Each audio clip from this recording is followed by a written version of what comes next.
ఐటీలో ఎంట్రీ కావాలా? Trainee software engineer గా అజా కోడింగ్ ట్యూటర్ లో 2 వీక్స్ ట్రయల్ పీరియడ్ లో వెంటనే చేరండి.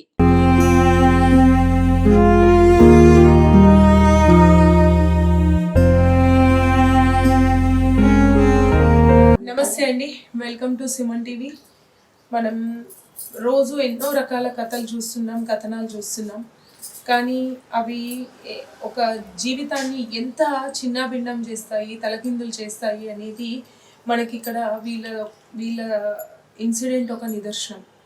సో వీళ్ళనే అడిగి తెలుసుకుందాం, అసలు వీళ్ళ పరిస్థితి ఏంటి, ఇలా అవ్వడానికి గల కారణాలు ఏంటి, ఎందుకు ఒక మంచి పొజిషన్ నుంచి ఇలా పడిపోయే స్థాయికి రావాల్సి వచ్చింది, వాళ్ళు కోరుకుంటున్నది ఏంటి, మరి ఈ పరిస్థితి నుంచి బయటపడాలి అంటే వాళ్ళు కోరుకుంటున్నది ఏంటి, వాళ్ళకి ఏం కావాలి చెప్పండి అమ్మా. మీ పేరు? లక్ష్మి మేడం. లక్ష్మి. ఇప్పుడు ఎన్ని రోజులైంది యాక్సిడెంట్ అయ్యి? 7 నెలలు అయింది మేడం. 7 నెలలు యాక్సిడెంట్ అయింది. ఎప్పుడు వచ్చాడు తను ఇక్కడికి? 9 నెలలు వచ్చి. 9వ నెల. ఎక్కడ వర్క్ చేశాడు? దుబాయ్లో చేశాడు. ఏ ప్లేస్? జబ్లా. మరి ఎలా జరిగింది యాక్సిడెంట్? ఎలా జరిగింది? డ్యూటీ టైంలో డ్రైవింగ్, డ్యూటీ టైంలో వెళ్ళేటప్పుడు యాక్సిడెంట్ అయింది. తనే నడుపుతున్నాడా బండిని? లేదు మేడం, డ్రైవర్ ఉంటాడు, ఈయన క్రేన్ ఆపరేటర్ పక్కకు ఉంటాడు. ఈయన లోడ్ చేసుకొని ఈయన పని చేసుకుంటాడు, డ్రైవర్ పని డ్రైవర్ చేసుకుంటాడు. డ్రైవర్ కూరికి డ్రింక్ చేసి నా భర్తని ఇలా చేసింది. లాస్ట్కి ఈ పరిస్థితి తీసుకొచ్చి. మరి ఇప్పుడు అతను ఏమీ అంటలేడా? ఆయన ఏ రకంగానైనా సహాయం చేసిండా? మరి ట్రీట్మెంట్ ఇచ్చింది మేడం, ట్రీట్మెంట్ ఇచ్చింది. 4 వారాలు ట్రీట్మెంట్ ఇవ్వాలి, అయితే ఏ రెస్పాన్స్ రాలే. అయితే కంపెనీ హాస్పిటల్ వేసింది, అయితే ఇక మళ్ళీ తిరిగి చూడలేదు. ఇక హాస్పిటల్ వేసింది, తిరిగి చూడలేదు. హాస్పిటల్ వాళ్ళు ఇక చూసి కోమాలకి వెళ్ళి బయటకు వచ్చినాక 4 వారాలు తర్వాత ఇంకా ట్రీట్మెంట్ అయితే లేదు, కంపెనీ నుంచి ఏ రెస్పాన్స్ లేదు ఈ మనిషికి అని అక్కడ డాక్టర్లు వాళ్ళు సుల్తాన్ని పిలిపించి ఇవన్నీ క్లియర్గా చేసేవరకంటే, మేడం అదేంది పరిస్థితి ఏంది, మనిషిది ఏంది అని అడిగితే ఇక అప్పుడు కొంచెం ఆయనకు మెలకు వచ్చింది, కొంచెం ఇక అక్కడ అడిగి తెలుసుకొని పంపించిండ్రు. ఇక వాళ్ళే పంపించారు, డాక్టర్లు హెల్ప్ చేసారు మాకు. ఇంకా వాళ్ళ స్నేహితులు కానీ తోటి పని వాళ్ళు ఎవ్వరు హెల్ప్ చేయలేరు. ఉన్న ఏటీఎంలో ఒక 50,000 కూడా కట్ చేసుకున్నారు. నా పిల్లలకు కష్టంలో ఉన్న నా భర్త నాకు మాట్లాడే సిచ్యువేషన్లో లేడు, పరిస్థితులు లేడు. నా పిల్లలకు నా భర్త సాలరీ అన్నా నాకు పంపించండి, నా పిల్లలకు నేను తిండి పెట్టుకుంటా, నా భర్త కోమలకి వెళ్ళి బయటకు వచ్చేదాకా అన్న సిచ్యువేషన్లో నేను బ్రతిన్లాన్నా దయం కనికరించలేరు ఎవరు కూడా. ఉన్న పైసనే లాగేసుకున్నారు. అయిన వస్తువులు 2 రోజులలో వస్తాను అన్నీ ప్యాక్ చేసుకుండు. అన్ని వస్తువులు ఏదంటూ అన్నీ బలగొట్టి చూసినాం, ఏది లేదని అన్నారు. ఏ ఆధారం లేదు, ఎటు దిక్కు తోచిన పరిస్థితిలో నాకు నిజామాబాద్ నుండి లక్ష్మీ సేవ అనే ఒక సంఘం, లక్ష్మీ సేవ అనే సంఘం వచ్చి నా పిల్లలకు ఫుడ్ పెడితే ఆ ఫుడ్ వల్ల వాళ్ళకు స్కూల్కి పంపించుకుంటా నా భర్త కోమాలకి వెళ్ళి వచ్చేదాకా నేను గడిపిన. అంటే ఇక్కడికి వచ్చినాక కూడా కోమాలోనే ఉన్నాడా? లేదు, అక్కడ దుబాయ్లో ఉండేటప్పుడు, దుబాయ్లో ఉన్నప్పుడు స్పృహకు వస్తేనే డాక్టర్లు కొంచెం హెల్ప్ చేసి పంపించేసారు. ఇక నేను ఎయిర్పోర్ట్ నుంచి తీసుకొచ్చుకున్నాను మేడం. మరి ఇక్కడ ఎవరినైనా సంప్రదించావా నువ్వు? మాకు ఇది కావాలి, హెల్ప్ చేయండి అని ఎవరినైనా అడిగి సంప్రదించినావా? అడగలే మేడం, ఇంకా పరిస్థితులు బాగాలేవు కాబట్టి అడగలే. ఇప్పుడు అడుగుతున్నా. మరి ఇప్పుడు అంటే నీకు ఏం కావాలి, ఏం ఆధారం కోరుకుంటున్నావు నువ్వు? మీకు మీ పరిస్థితి మెరుగు కావడానికి, బాగుపడడానికి మీరేమనుకుంటున్నారు? మీరేమైనా ఆలోచించిరా? మీకు ఎలాంటి సహాయం కావాలి అనుకుంటున్నారు ప్రభుత్వం నుంచి?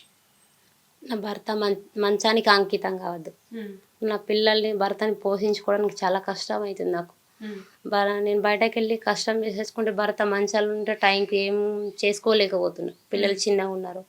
ఆయనకు ఒక ఎలక్ట్రిక్ వెహికల్ అయితే ఆయన తిరుగుతాడు, కొంచెం నలుగురు మధ్యలో తిరుగుతాడు, కొద్దిగా బయట తిరుగుతాడు కూర్చొని. ఒక ఎలక్ట్రిక్ వెహికల్ అసంటిది ఇస్తే ఆయన తిరుగుతాడు అన్న చిన్న ఆశ మేడం. ఒకటి నాకు డబుల్ బెడ్రూమ్ ఇల్లు కావాలి, మళ్ళీ పింఛని ఎలక్ట్రిక్ అది స్కూటర్ ఏమంటారు కదా మేడం, అది ఆయన నలుగురు మధ్యలో తిరగాలన్నా పిల్లల్ని పోషించుకోవడం కష్టం అవుతుంది. అది ఆయన దాంట్లో తిరిగితే కొద్దిగా నాకు హెల్ప్ అవుతుంది అనే బాధ. పిల్లల చదువులు కూడా ఎటు కాకుండా అయిపోయినాయి మేడం.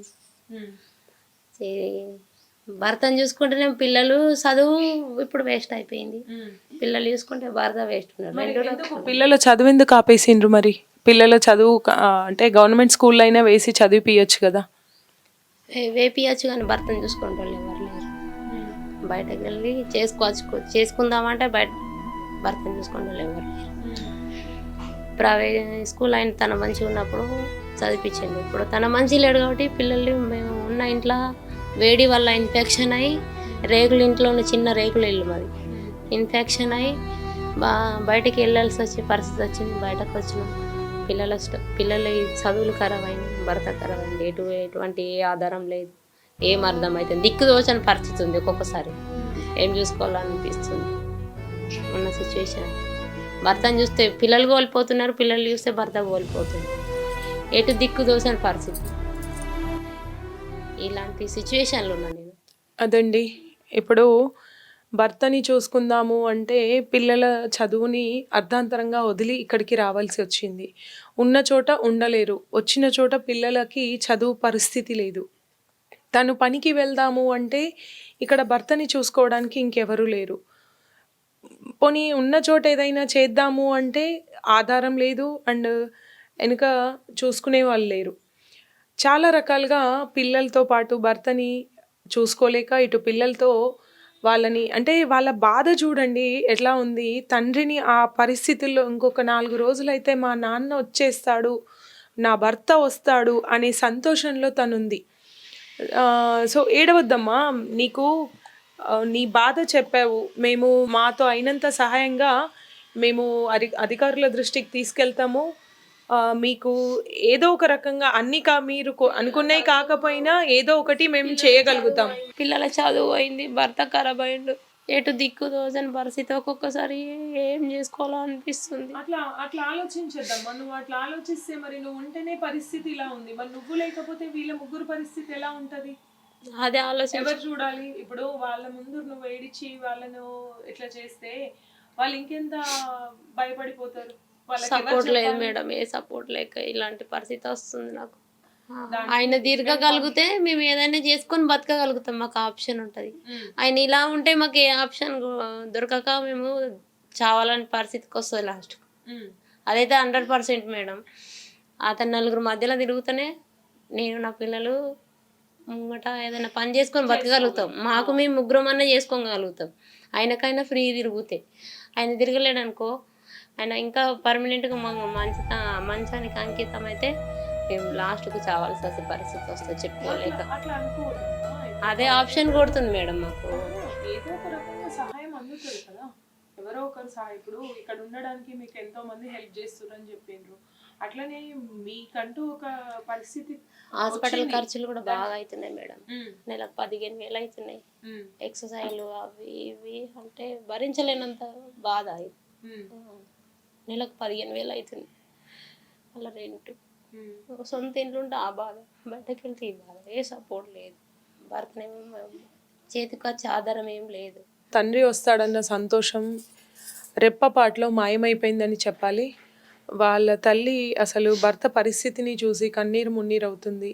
పిల్లల్ని ఎలా చూసుకోవాలి, భర్తను ఎలా చూసుకోవాలి, నేను ఇంట్లో చూస్తే బయటకు వెళ్ళలేను, బయటకు వెళ్ళలేకపోతే ఇంట్లో ఇల్లు గడవదు, నా పరిస్థితి ఇది అని తాను చాలా బాధపడుతుంది. అంటే ఇది చెప్పలేని బాధ. ఎందుకు అంటే ఇప్పుడు చిన్న చంటి పిల్లలు ఉంటే పరిస్థితి ఎలాంటిదో ఇది అంతకంటే దారుణం.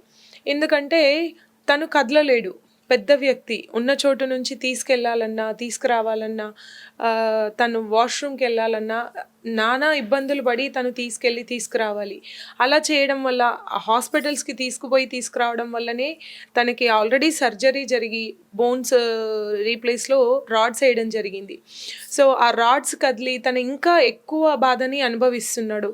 ఇలాంటి పరిస్థితుల్లో ఆ రేకుల షెడ్లో ఉండలేక, రేకుల షెడ్ మొత్తం వేడి, ఆయన వచ్చింది చాలా రోజులు కోమా నుంచి వచ్చాడు కాబట్టి ఏసీ నుంచి సడన్గా ఒక వేడి ప్రాంతానికి మారిపోవడం వల్ల కాళ్ళు ఏదైతే సర్జరీ జరిగిందో అవన్నీ ఇన్ఫెక్షన్ అయ్యాయి. ఆ ఇన్ఫెక్టెడ్ పర్సన్ తనను తాను కనీసం ఒక చోటి నుంచి ఇంకొక చోటికి మారలేని పరిస్థితి. మరి ఇట్లాంటి సిచ్యువేషన్లో తను కోరుకోవడం తప్పేమీ కాదు. మానవత్వం ఉన్న ప్రతి ఒక్కరూ తనకి సహాయం చేయాలని కోరుకుంటున్నాం. మా తరఫు నుంచి మేము ఆమెకి హామీ ఇస్తున్నాం. ఎమ్మెల్యే కానీ ఎంపీ గారికి కానీ తన పరిస్థితిని వ్యక్తం చేసి ఆమెకి ఏ రకంగా అయినా సహాయం అందించాలని కోరుకుంటున్నాం.